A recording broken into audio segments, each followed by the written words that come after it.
Good day, YouTube. It is the 16th of October, 2020, and welcome back to the channel. We're going to do another cast iron related video.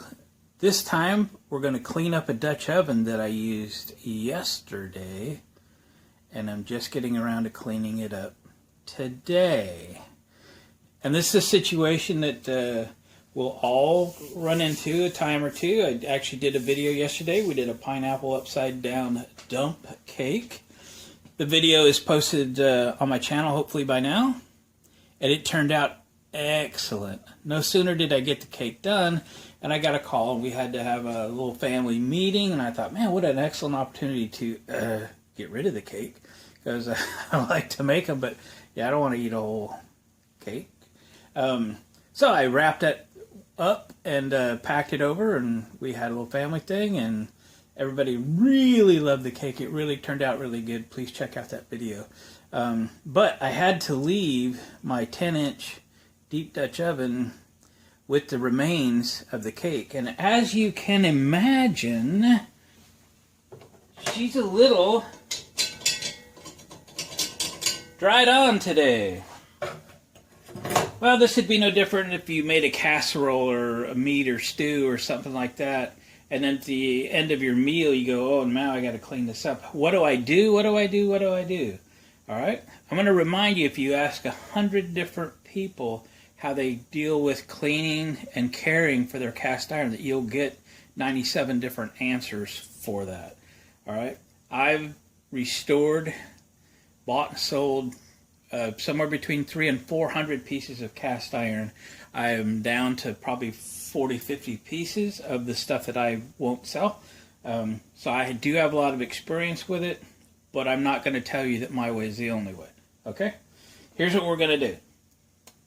Dish soap does never touch my cast iron. I will never use soap on my cast iron. In my opinion, cast iron is porous. It will take on the flavor of whatever you've ever cooked in it.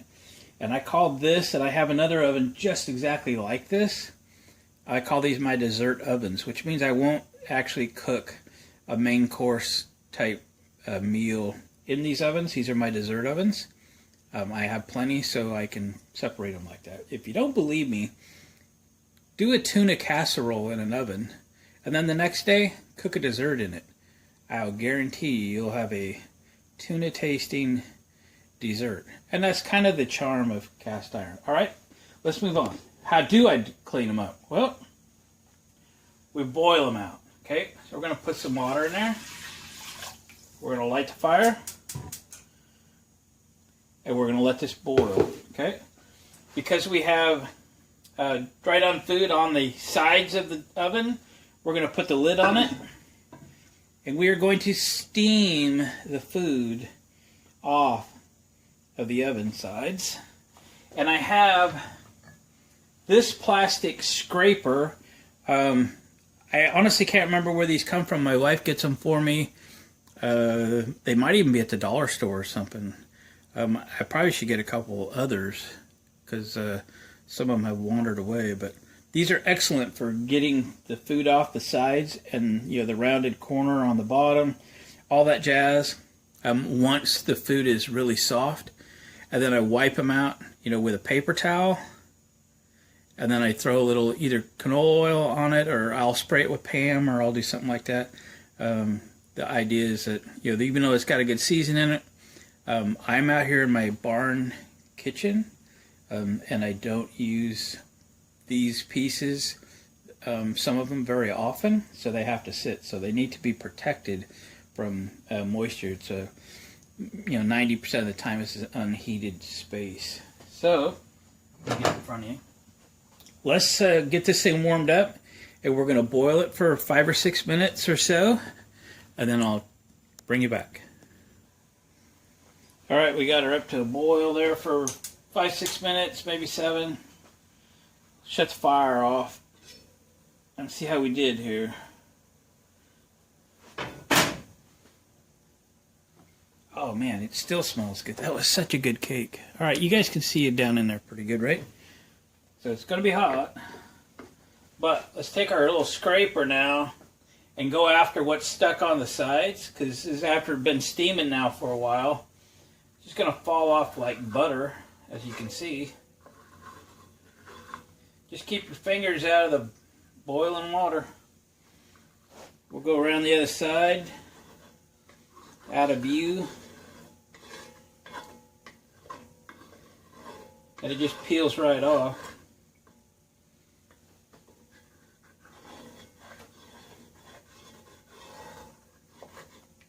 Now we'll scrape the bottom there a little bit.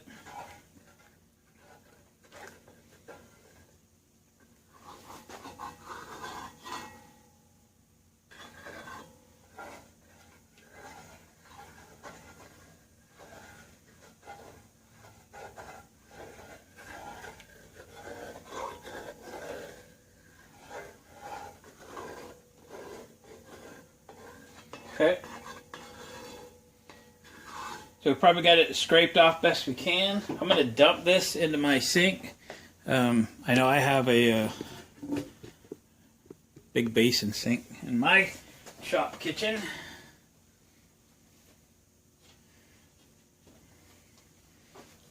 The oven's pretty warm still. We're going to put some warm water in it. Make sure your oven's not real hot when you do this. Okay. And then I've got a scrubby, these cheapy dollar store sponges with a scrubby on it.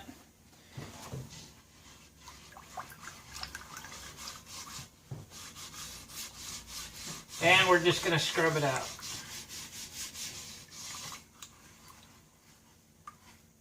It's pretty warm. I'm going to throw a little cold water after that. Yeah, there we go, that's better.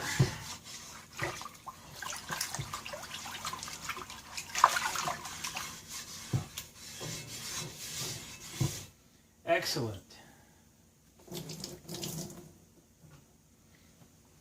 You get my pot holders. We'll dump this out. We'll just do a rinse. Okay.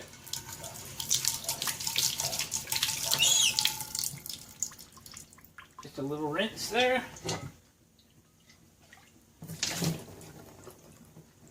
I'll set it back up here on the stove. I'll turn you around so you can see what we're doing. We're going to wipe it out. I use a lot of paper towels.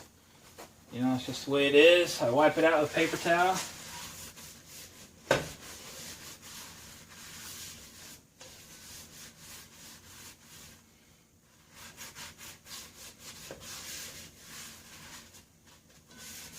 Let it kind of air dry a second. Don't forget your lid. If there's anything left on it, it was pretty warm, so probably the water is gone. And you have your choice here at this point. I would, put canola oil in it. I'm fairly lazy, so a quick shot of Pam. Make sure you get the sides. Like so. Sorry, I'm right in front of you. Get it. And then we'll just wipe it out quick with a paper towel. Okay. We're just making sure that the whole thing is coated, because this oven could sit for months before I use this particular oven again. I would take this paper towel and kind of fold it up like that. Can you see inside there?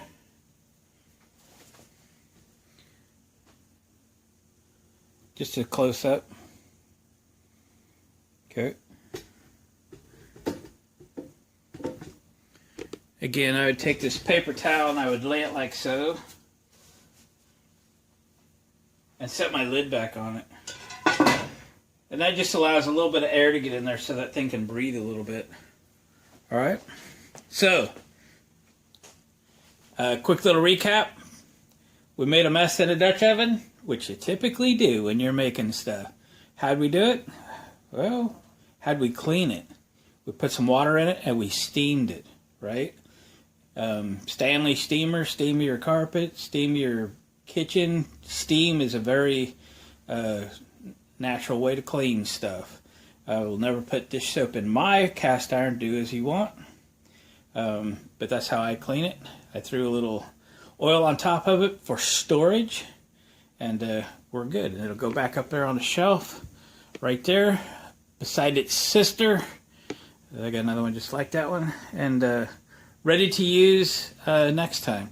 Now, if my ovens sit for a long time, a couple months or something, before I use them again, I'll go through this process again. All right, if the ovens sit up there for 3 months and I want to make something, I prepare the oven before we just go and use it. It's been sitting around for a while.